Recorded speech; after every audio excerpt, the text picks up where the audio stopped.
आणि तुम्ही मला जर का वचन देत असाल तर आज मी निर्णय घेतोय,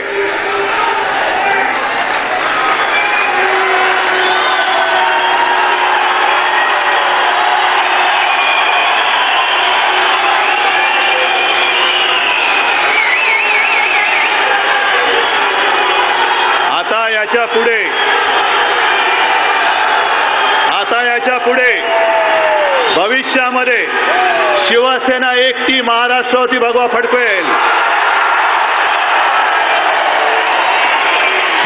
आता याच्या पुढे मी युतीसाठी कोणाही दारामध्ये कटोरा घेऊन जाणार नाही.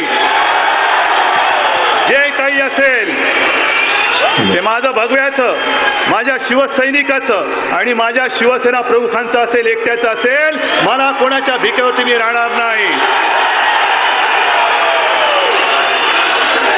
मग याची पहिली तयारी, ज्या महापालिका आहेत, ज्या जिल्हा परिषदा आहेत, तिथे कुठेही मी युती करणार नाही. माझा शिवसैनिक स्वतःच्या हट्टापायी, स्वतःच्या वेडापायी आणि स्वतःच्या महत्वाकांक्षापायी कुठेही माझ्या आई समान शिवसेनेशी गद्दारी करणार नाही, तिच्या खुशीवरती वार करणार नाही.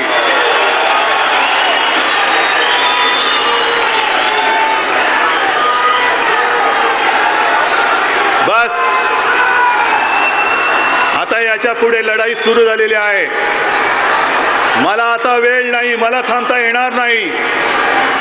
मला आता एकच स्वप्न आहे, मला एकच ध्यास आहे आणि हीच माझी संधी आहे. करेन तर मी आत्ताच आणि ते केल्याशिवाय मी राहणार नाही. जय हिंद, जय महाराष्ट्र.